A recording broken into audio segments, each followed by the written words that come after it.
வாப்பா அங்கே அந்த சிவப்பு சட்டை பாப்பா தம்பி இந்த ஜாக்கெட் போட்டு இந்த ஈவெண்ட்டுக்கு வந்திருக்கியாப்பா மழைனால போட்டு வந்தியா? ஆமாம் சார். உன் பேரு? தனுஷ். தனுஷ் சிம்பு என்ன அந்த சின்ன பையன் அதை சொன்னப்பா. சொல்லுப்பா. ஹாய்ப்பா தனுஷ். என்ன பண்ற நீ? என்ன சார்? என்ன பண்ற? நான் சிஏ இன்டர்மீடியேட் பண்ணிட்டு இருக்கேன். வாவ், அதாவது பண்ணிக்கிட்டே இருக்கேன், எப்போ முடியும்னு தெரியல. அதெல்லாம் பண்ணி சிஏ படிச்சாலே போதும், அதுக்கப்புறம் அவள் தான் நிறைய சம்பாதிச்சுக்கலாம். பொறுமையா பண்ணு. Sure sir. சார் ஃபர்ஸ்ட் வந்து லைக் நான் உங்களை வந்து 92.7 நான் கேட்டுட்டு இருக்கேன். No no don't tell that. அதனால தான் வேற 92.7 முடிச்சிட்டேன் நான். Sorry bro. அதனால தான் 92.7 முடிச்சிட்டேன் நான். Yeah correct very clever. You will get one more goody bag. Yes sir. So like நீங்கள் இவ்வளோ வருஷமா கேட் கீப் பண்ணுறக்க ஒரு லைஃப் எக்ஸ்பீரியன்ஸ் வந்து ஏதாவது சொல்லுங்க சார். இவங்க ஹெல்ப் பண்ணுறேன்னு சொல்லிட்டு பாட்டில் தண்ணிலாம் ஓப்பன் பண்ணி ஒரு வாட்டி அவரே குடிச்சிட்டு கொடுப்பாரு. தேங்க்யூ சந்தோஷ். சொல்லுங்க. கேட் கீப் இவ்வளோ வருஷமா நீங்கள் ஏதாவது யார்கிட்டையும் சொல்லாத ஒரு கதையை உங்ககிட்ட சொல்லணுமா? ஆமாம் sir. If you are okay with it.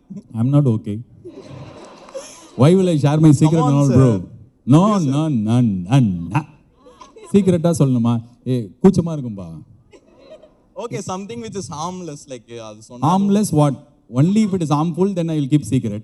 Harmless means already a lot of place I would have told.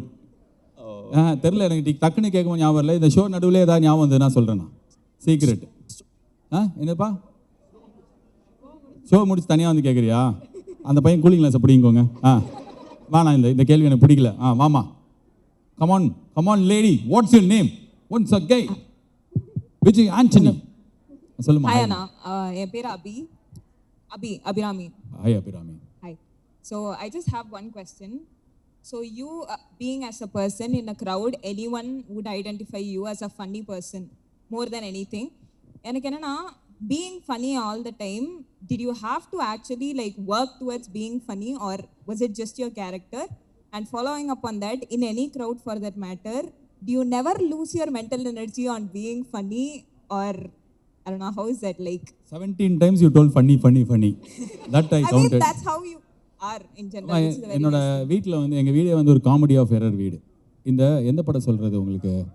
இந்த என்ன சொல்லுவாங்க, அந்த கும்பலாங்கி நைட்ஸில் ஒரு டிஸ்ஃபங்க்ஷனல் ஃபேமிலி அப்படி பரத்வாஜ் ரங்கன் ரிவ்யூ பண்ணியிருப்பார்ல, அந்த ஃபேமிலி எங்கள் ஃபேமிலி தான். ஆளுக்கு ஒரு மூலையில் ரொம்ப ரேண்டமாக நடந்துப்போம். சின்ன வயசில் எப்படி இருக்குன்னா அது ரொம்ப வியர்டாக இருக்கும். எங்கள் அம்மாலாம் அந்த சூரிய கிரகணம் இருக்குல்ல, 3 நாளைக்கு வீட்டு கதவு ஜன்னல்லாம் மூடி வச்சுருவாங்க, திறக்கவே மாட்டாங்க. இல்லை சூரிய கதிர்கள் உங்களெல்லாம் கொண்டுருவாங்க. இல்லை நான் போய் சொல்ல, நிஜமாலே நாங்கள் இதெல்லாம் நம்பிட்டு தான் வாழ்ந்தோம். ஸோ அந்த 3 நாளுமே எங்கள் வீட்டில் என்டர்டெய்னிங்காக இருக்கும். வெளில போகாமே எங்களை என்டர்டெயின் பண்ணுவாங்க. ஸோ எங்கள் அம்மா கொஞ்சம் ஃபன்னி, எங்கள் குடும்பமே கொஞ்சம் ஃபன்னி. ஸோ அதனால் நான் ரொம்ப ட்ரை பண்ணி ஃபன்னியாக இல்லை, நாங்கள் இப்படி தான் இருந்திருக்கோம். நான் சின்ன வயசில் அது வந்து ஏதோ மென்டலி நாங்களாம் ஆஃப்னு நினச்சோம். பட் ஆனால் போக போக தெரிஞ்சது ஓகே நல்ல இதுதான் காமெடி போல் இருக்குது அப்படின்னு. ஆனால் சில நேரத்தில் வந்து எப்படி இருக்குன்னா, ரொம்ப யாராவது இறந்துருப்பாங்க, எங்கள் அம்மா போயிட்டாங்க, ஒரு என்ன தளபதி படத்தில் வரமே செத்து போயிட்டான் அப்படின்வாங்க. இப்போ சிரிக்கிறீங்க, ஆனால் அங்கே எனக்கு அவமானம், அம்மா அப்பெல்லாம் பேசக்கூடாதுமா அப்படின்னு. ஸோ ஒரு கல்யாணத்துக்கு போயிருக்கோம், நல்ல உங்கள் மாப்பிள்ளை ரவுடி மாதிரி இருக்காரு அப்படின்ட்டாங்க. இப்படி அது அவங்க நினச்சாங்க ஜோக்குன்னு.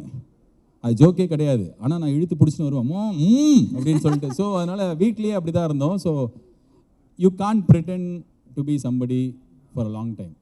See, first time when I joined radio as like ஒரு young boy from doing his PG, எனக்கு வந்து என்னோட பாஸ் வந்து இந்த சரவணன் மீனாட்சி சீரியல்லாம் பார்த்துருக்கீங்களா?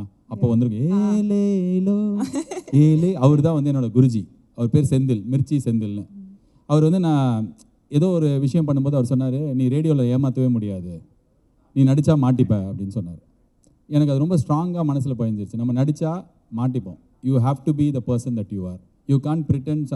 இப்போ நிறைய நீங்கள் பார்க்குறீங்க இந்த ஸ்டேஜ்லலாம் பேசும்போது, அந்த அந்த நடிகர்கள்லாம் வந்து அது ரியல். அவங்க பாரு நான் இப்போ பேசுகிறேன் எல்லாரும் ஏமாத்துறேன்னு அவங்க பேசுகிறாங்க. பட் ஆனால் எல்லாரும் கண்டுபிடிச்சி அதை கலாய்க்கிறாங்கல்ல. You can't pretend to people. அது பண்ணாலும் ஒரு வாட்டி பண்ணலாம், 2 வாட்டி பண்ணலாம், தொடர்ந்து பண்ணிகிட்டே இருந்தால் மாட்டிப்போம்.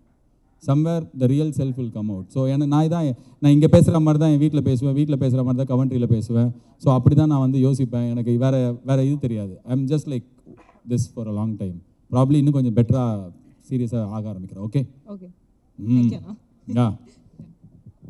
யார் இவ்வளோ பேர்? என்னடா முதல்ல ஆரம்பத்தில் ஒரு 10 கேள்வியில் முடிஞ்சிடும், 6:30 மணிக்கு ஐடி கொடுத்து அனுப்பிச்சிடலான்னு பார்த்தோம். நீ ஃபஸ்ட்டே கேட்ட வேணாம். Spotify is very angry. No, சும்மா she's lying. Call out these names. Aziz. நீ அசீஸாம்மா? ஓ நீ அசீஸாப்பா? நான் கொஞ்ச நேரத்தில் கூப்பிட்றேன்ப்பா. அசீஸ் உன்னை கூப்பிட்டு பேச சொல்லியிருக்காங்க. எமோஷனலாக ஏதாவது பேசுவியா? இல்லை ஜாலி தான். நீ கேளுமாங்க. ஊர் கோடியில் தாம்பரத்தில் இருக்கீங்க. உங்கள் பேர்? ஐஸ்வர்யா கோடி போய் ஹே பிரபாகர், இதோ இங்கே வாங்க. பிரபாகர் மக்களுக்கு இன்ட்ரடியூஸ் பண்ணி வைக்கிறேன். வாங்க பிரபாகர். இதோ இவர் தான் பிரபாகர், இந்த ஷோவை ப்ரொடியூஸ் பண்ணுற சவுண்ட் இன்ஜினியர், ப்ரொடக்ஷன் இன்ஜினியர், என்னோட பழைய கொலீக், இப்போ புது colleague. Say hi to people. Prabhakar, such a dedicated man. Thank you Prabhakar, கூச்சப்படாதீங்க. வரமாட்டேன்னாரு, அவர் குழந்தைய கூட்டின்னு வெளில போகிறேன்னாரு, எப்படியோ வந்துட்டாரு. யார்? சொல்லுமா ஐஸ்வர்யா.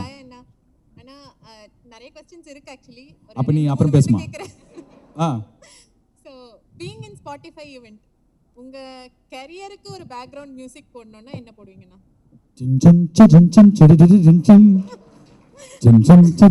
ராஜசேகர் அவர் உங்களை மட்டும் ஏமாத்தல, ஏழைகளையே ஏமாத்திருக்கார். அதான் முத்துப்பட மியூசிக். சும்மா சொன்னேன், நீ கேட்டதுக்காக டக்குன்னு அதான் தோணுச்சு. எனக்கு அந்த வெரப்பா மியூசிக் போட்டால் செம்மையாக இருக்குன்னு நினைக்கிறேன். அந்த நைட் இஸ் யாங் ஹோ ஹீ அப்படின்னு அந்த குதிரையாக மாறும்ல, அது எனக்கு பிடிக்கும், அது ரொம்ப பிடிக்கும். அப்புறம் எனக்கு ஒரு சின்ன ஒரு இது கற்பனையா? வேற ஏதாவது வாய்ஸ் எடு, ரகுவரன் வாய்ஸ் எடுக்கிட்டா பாஷா, வேற ஏதாவது சொல்லுமா. நீங்க நிறைய பேர்கிட்ட கான்வர்ஸ் பண்ணி அது உங்க ஸ்பாட்டிஃபை சேனல்ல நீங்க போட்டுருக்கீங்கல்ல, சோ அதே மாதிரி இப்போ ஆர்ஜே பாலாஜி போட்டதே இல்லையா நீ? ஷோவே கேட்டதில்லைன்னு நினைக்கிறேன். சரி சார். ஆர்ஜே பாலாஜி ஆகிறதுக்கு முன்னாடி இருந்த ஒரு ஆர்ஜே பாலாஜி இருப்பார்ல, அவர்கிட்ட நீங்க கான்வர்ஸ் பண்ற ஒரு நீங்க ஒரு எபிசோட் போடணும் அப்படின்றது எனக்கு ஒரு ஃபுல்லா கெட்ட வார்த்தையா இருக்கும். இல்லைவா, அந்த அதுக்கு முன்னாடி இருந்த பாலாஜி வந்து இது எனக்கே என்னை வந்து பிடிக்காத ஒரு ஃபேஸ் அது. நான் என்ன வேணாலும் இருக்கலாம். நான் ஒரு வழிப்பறி ஜேப்படி கொள்ளையனாக இருக்கலாம், சைக்கோ கொலகாரனாக இருக்கலாம். இல்லை, உங்கள் ரெண்டு பேருக்குள்ள ஒரு கான்வர்சேஷன் நடந்தால் அது போலீஸில் மாட்டி விட்டுருவேன் அவனை.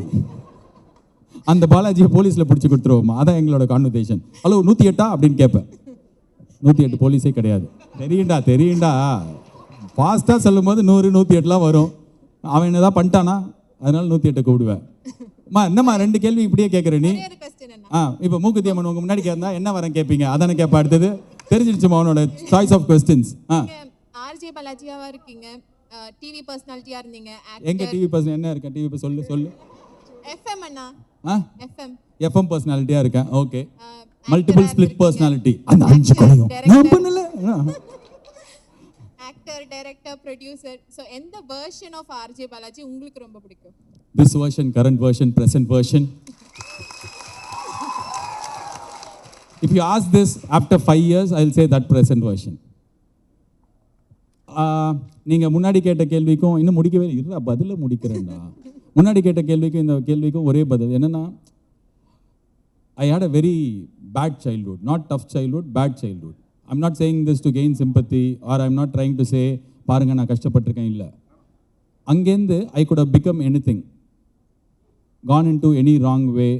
என்னை கேட்குறதுக்கும் யாரும் இல்லை, எனக்கும் டைரெக்ஷன் கொடுக்கறதுக்கும் யாரும் இல்லை. பட் அதுலேருந்து to be here and to do what I do today with all happiness, God has been very kind to me, people have been very kind. என்னை நிறைய பேர் தப்பாக போகும்போதெல்லாம் கைப்பிடிச்சி நவுத்தி கூப்பிட்டு வந்திருக்காங்க, இப்படி வான்னு சொல்லிட்டு. So at this point I feel I am at the best version. My body is clean, my mind is clean, my thoughts are clean. I am able to do my work at my best sincerity with lot of happiness. இதெல்லாமே ஒரு gift. இதில் எல்லாருக்குமே 1 கிடைக்கும் 2 கிடைக்கும். எனக்கு எல்லாமே நான் இப்போ இந்த பாட்காஸ்ட்டுக்கு இவ்வளோ பேர் வரீங்க, நான் இது இவ்வளோ வருஷமாக பண்ணுறேன். காமெண்ட்ரி நான் அவ்வளோ வருஷமாக பண்ணுறேன். படம் எடுக்கிறதுல நான் இப்போ படம் எடுக்கிற எல்லாருக்கும் பிடிக்குது. இது எல்லாமே ஒரு கிஃப்ட். இந்த கிஃப்ட் கடவுள் உங்களுக்கு கொடுக்கும்போது, சர்வம் மாயான ஒரு படம் வந்தது. அந்த படத்தோட டைரக்டர் நாங்கள் ரீசெண்டாக இப்போ மீட் பண்ணோம் என்னோட ஆஃபீஸில். அப்போ அவர் சொன்னார், அவங்க அப்பா பெரிய டைரக்டர், சத்யன் அந்திக்காடு அப்படின்னு சொல்லிட்டு மலையாளத்தில். ஸோ அவர் என்கிட்ட சொன்னார், என் அப்பாவும் நீங்கள் சொல்கிறதும் எங்கள் அப்பா சொல்கிறதும் நீங்கள் சொல்கிறதும் ஒரே மாதிரி இருக்குது. அவங்க அப்பா சொல்லுவாராம், கடவுள் ஒருத்தருக்கு பிளெஸ்ஸிங் போடணும் அப்படின்னா அதை ரிசீவ் பண்ணுற பாத்திரம் க்ளீனாக இருக்கணும். அந்த பாத்திரம் க்ளீனாக இருந்தால் தான் அந்த பிளெஸ்ஸிங் உங்களுக்கு வரும். So I feel that is very very true. Like you have to keep yourself very clean to receive the blessings, to receive the kindness. And இப்போ நான் இருக்கிற ஃபேஸில் I am at that phase where I am able to be at that clean space. இப்போ நான் தப்பு பண்ணுறேன், சில நேரத்தில் கோவம் வரும், க்ரீடியாக இருப்போம், சில நேரத்தில் ஓவர் கான்ஃபிடென்ஸ் வரும். பட் ஆனால் அதெல்லாம் வரும்போதெல்லாம் திருப்பி தலையில் தட்டி யூனோ வாட், நான் இந்த இடத்துல இருக்கிறதுக்கு நான் எவ்வளோ தூரம் வந்திருக்கேன்னு யோசிச்சு பார்த்தா சூப்பர், நம்ம இதெல்லாம் விட்டுறணும் அப்படி தோணும். ஸோ இந்த வருஷன் தான் எனக்கு ரொம்ப பிடிச்ச வருஷன். Right now, today, this point, this minute. Thank you Aishwarya. உன் பேர் ஐஸ்வர்யா தானே? ஆனா போகும்போது ஒரு இன்னொரு கொஸ்டினா? ஏய் போட்டோ போட்டோவா? அப்புறம் போகிறதுக்குள்ளே எடுத்துக்கலாம். அந்த பையன் பின்னாடி அவர்கிட்ட மைக் கொடு. கேபிஒய் பாலா. யாருங்க? நானா? ஹாய்ப்பா. அவர் தான் கேட்டான் அந்த பையன். சரி நீ இப்போ சொல்கிறா தம்பி கொஞ்ச நேரம் கழிச்சு. Myself Praveen. Myself Balaji. Okay. So 4 நம்பருக்குலேருந்து உங்கள் பாட்காஸ்ட் கேட்டுருக்கேன். அண்ட் 2 கொஷின் இருக்குது. ரெண்டு கொஷின். ஒருத்தர் அங்கே ஒரே சாரிடா, அங்கே என்ன வரையறான ஒரு பையன், பூவாசம் புறப்படு அந்த மாதிரி வரைஞ்சிட்டு இருக்கியா நீ? என்ன பின்னாடி ஒரு பையன் நான் வரைஞ்சிட்டு இருக்கான்னு நினைக்கிறேன். சொல்லுப்பா தம்பி. மைசெல்ஃப் பிரவீன். யா. ஸோ 2 கொஷின், அதுக்கு மேலே போகாது.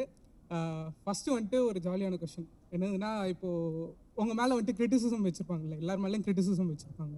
ஸோ அந்த மாதிரி வந்துட்டு ஒரு ஸ்ட்ராங்கான கிரிட்டிசிசம் இன்னும் வந்துட்டு உங்களுக்கு அது அட்டாச்சாக இருக்குது, இல்லை வந்துட்டு எனக்கு இவன் இப்படி சொன்னான் அப்படின்னு சொல்லிட்டு ஞாபகம் இருக்கும்ல, அது என்னவா இருக்கும்?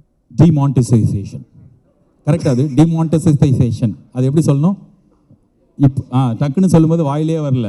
நான் பயங்கரமாக இந்தியாவை காப்பாற்றுற மாதிரி அதை அனௌன்ஸ் பண்ண அடுத்த ½ அன் ஹவரில் மதுரையில் ரோட்லேருந்து ஒரு வீடியோ போட்டேன். இந்தியா சூப்பர் ஆகிடும், நீங்களாம் கவலைப்படாதீங்க அப்படி சொல்லிட்டு. ஒரு 10 நாள்லேயே தெரிஞ்சிருச்சு, ஐயோ இவ்வளோ பேர் கஷ்டப்படுறேன், சாரிங்க நான் தெரியாமல் சொல்லிட்டேன் அப்படின்னு. இப்போ சாரிங்க நான் தெரியாமல் சொல்லிட்டேன்றது யாருக்குமே தெரியாது. ஆனால் நான் வந்து 10 நாளில் டோன்ட் பேனிக் அப்படின்னு சொன்னதை வச்சு இப்போ வரைக்கும் நவம்பர் 18 நினைக்கிறேன் அது அனௌன்ஸ் பண்ணது, 16 18 தெரில, இப்போ வரைக்கும் வருஷம் அடிக்கிறாங்க. நவம்பர் 16 ஆனா? நவம்பர் 16 என்ன வெட்டிங் ஆனிவர்சரி மாதிரி ஞாபகம் வச்சு சொல்கிறேன். அந்த கருப்பு சம்பவத்தை நான் மறக்கணும்னு நினைக்கிறேன், அதை எனக்கு ஞாபகப்படுத்தாத. ஸோ எனக்கு அதுதான் இப்போ என்ன ஏதாவது கலாய்க்கிறாங்க ஏதாவது சொல்கிறாங்க அப்படின்னா எனக்கு அந்த இதுதான் ரொம்ப தெரியாமல் சொல்லிட்டேன்டா. நான் உண்டியா சொன்னேன், டெண்டுல்கர் சொன்னார், எல்லாரும் ஊரில் இருக்கிற எல்லா பெரிய ஆளுங்களும் ட்வீட் போட்டாங்க. நான் வந்து என் ஃப்ரெண்டு கல்யாணத்துக்கு போயிருந்தேன், அமைதியாக போயிருக்கலாம், நடுவில் நிறுத்தி என்ன கூட்டமாக இருக்குது அப்படியா டோன்ட் பேனிக் அப்படின்னு ஒரே அடி. எவ்ரி இயர் வாங்குற கொஞ்சம் எப்படியா உன் இன்ஃப்ளூயன்ஸில் சொல்லி அதை பண்ண வேணான்னு சொல்கிற தம்பி. 2வது கொஸ்டின் என்னப்பா? செகண்ட் கொஸ்டின் கொஞ்சம் டீப்பாக இருக்குமா? அப்போ எனக்கு தேவையில்லை, அவங்ககிட்ட கொடுத்து. இவ்வளோ பேர் இருக்காங்க, நீ செகண்ட் கொஸ்டின் யோசிச்சு வர கேட்பியா? இல்லை டீப்னா டே இது எடிட் கூட பண்ண முடியாதுடா, ஏன்னா இவ்வளோ பேர் பார்த்துன்னுக்குறாங்க. ஒன்றும் இல்லை. இப்போ எல்லாருக்கும் வந்துட்டு ஒரு சக்ஸஸ் அப்படின்னு சொல்லிட்டு வரும்போது ஒரு ஈகோ ஒன்று கிரியேட் ஆகும்ல, நான் தான் அப்படின்னு சொல்லிட்டு. ஸோ நான் போகிறேன். அண்ணன் இல்லை ஈகோவில் இல்லை எல்லாருக்கும் இருக்கும், ஓகேவா? ஸோ லைஃப் வந்துட்டு ஒரு சர்டன் ஸ்டேஜ் வரும்போது தலையில் தட்டி இல்லை நீ இப்படி தான் அப்படின்னு சொல்லிட்டு ஒரு தோத்துட்ட அந்த மாதிரி சுச்சுவேஷன்லாம் வரும்போது எப்படி லைக் கொஞ்சம் ஹேண்டில் பண்ண? எனக்கு அப்படிலாம் வந்ததே இல்லை. நம்ம அவ்வளோ இம்பார்ட்டண்ட்டே இல்லைன்னு தோணும் எனக்கு. சரி படம் ஓடிடுச்சு, அப்புறம் அப்போ நான் பெரிய ஆளா? அப்போல்லாம் சொன்னால் எங்கள் வீட்டில் எனக்கு சாப்பாடு போட மாட்டாங்க. I think all of us, அது சினிமாவில் மட்டும் இல்லை எல்லா இடத்துலையுமே people take themselves very seriously. நம்ம எல்லாருமே அவ்வளோ முக்கியமான ஆளுங்களே கிடையாது. நம்ம உலகத்தை காப்பாற்றலனாலும் இந்த உலகத்தை யாரோ ஒருத்தர் காப்பாற்றிட்டே இருப்பாங்க. நம்ம ஒரு விஷயத்துக்கு கருத்து சொல்லனாலும் யாரோ ஒருத்தர் ஏதோ ஒரு கருத்து சொல்லிட்டே இருப்பாங்க. நம்ம எல்லாருமே நம்மளோட ரொம்ப செல்ஃப் இன்டெலிஜென்ட்டாக நம்ம இல்லைனா அந்த இடத்த என்ன பண்ணுறது, ஐயோ நம்ம இவ்வளோ அப்படிலாம் எதுவுமே கிடையாது. நான் ஒரு இதே மாதிரி இன்ஸ்டாகிராமில் ஸ்க்ரால் பண்ணும்போது மம்முட்டி சாரோட ஒரு இன்டர்வியூ வந்தது. 100 வருஷத்துக்கு அப்புறம் உங்களை எப்படி ஞாபகம் வச்சுக்கணும், என்ன எதுக்கு ஞாபகம் வச்சுக்கணும் அப்படின்னாரு. ஆமாம் ஆக்சுவலாக எதுக்கு ஞாபகம் வச்சுக்கணும்? இப்போது தியாகராஜ பாகவதர்ன்ற ஆக்டர் தான் தமிழோட சூப்பர் ஸ்டார்னுவாங்க. இப்போ நம்ம ஜென்ரேஷனுக்கு அவர் பேர் தான் தெரியும், எல்லாருக்கும் தெரியுமான்னு தெரியல, பட் பேர் தான் தெரியும். என்ன தெரியும்? ஏன்னா டைம் ஆகிடுச்சு. So I don't think I am a very important person, nobody is that important. So அந்த மாதிரி நான் என்னை இம்பார்ட்டண்ட்டாக நினச்சிக்காது போதே எனக்கு ஓகே, எனக்கு எதுவுமே இது வரைக்கும் ஏறினதில்லை, ஜெயிச்சிருச்சு, செம்ம ஜாலியாக இருக்குது, ஹாப்பியாக இருக்குது, ஷூ வாங்கிப்பேன், அவள் தான். வேறு என்ன பண்ண முடியும்? நீ இப்போ நான் யாரோ ஒரு பெரிய ஆக்டர், ஓகே, அவர் வந்து ஒரு ஃப்ளைட்டில் வந்து என் ஃப்ரெண்டோட அப்பா வந்து பொள்ளாச்சியில் ஒரு பெரிய அந்த எல்லோரும் மதிக்கக்கூடிய ஒரு ஆள், கோயம்புத்தூர் ஃப்ளைட்டில் வந்து அவர் உட்காந்துருக்கிறார், வயசானவர். இந்த பெரிய ஆக்டர் வந்து ஐயா எப்படி இருக்கீங்க, நல்லா இருக்கீங்களா, உங்கள் ஊர்லலாம் வந்து நான் ஷூட்டிங் வந்திருக்கேன் அப்படி கேட்டாராம். உடனே அவர் வந்து பொள்ளாச்சியில் இருக்கிற அந்த அங்கிள் வந்து ஃபுல்லாக பேசியிருக்கிறார், எல்லாமே சொல்லி பேசிட்டு ஒரு 1 hour ஃப்ளைட்லேருந்து இறங்கும்போது தம்பி நீங்கள் என்ன வேலை பண்ணுறீங்க அப்படின்னு கேட்டாராம். அவருக்கு இவர் யாருன்னே தெரியல. ஸோ இவர் வந்து என் ஃப்ரெண்டுக்கு ஃபோன் பண்ணி உங்கள் அப்பா இப்படி கேட்டதில் என்னோட ஈகோ ஷேட்டர் ஆச்சு அப்படி சொன்னார். ஸோ நம்ம அவ்வளோ முக்கியமே கிடையாது.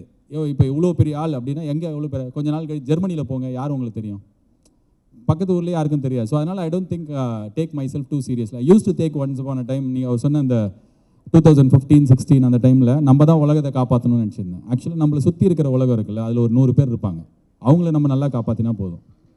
இப்போ என்னோட ஆஃபீஸில் ஒரு அக்கா ஒர்க் பண்ணுறாங்க. இப்போ அவங்களோட குழந்தைய படிக்கிறதுக்கு நான் ஃபீஸ் கட்டுறேன் அப்படின்னா அதுதான் என்னோட உலகம். அந்த உலகத்தில் இருக்கிற ஒருத்தர் அடுத்த ஜென்ரேஷன் வந்து பெட்டர் வேலைக்கு போவாங்க, செமையாக வேலை செய்வாங்க, அந்த குடும்பத்தை. ஸோ நான் ஒரு ஃபேமிலியோட ஃபார்ச்சூனை என்னால் மாற்ற முடியுது, அவங்களுக்கு படிப்பு கொடுக்கறதுக்கு என்னால் ஒரு டூலாக இருக்க முடியுதுன்னா அதுதான் அந்த change that I can make. So I don't want to take myself too seriously.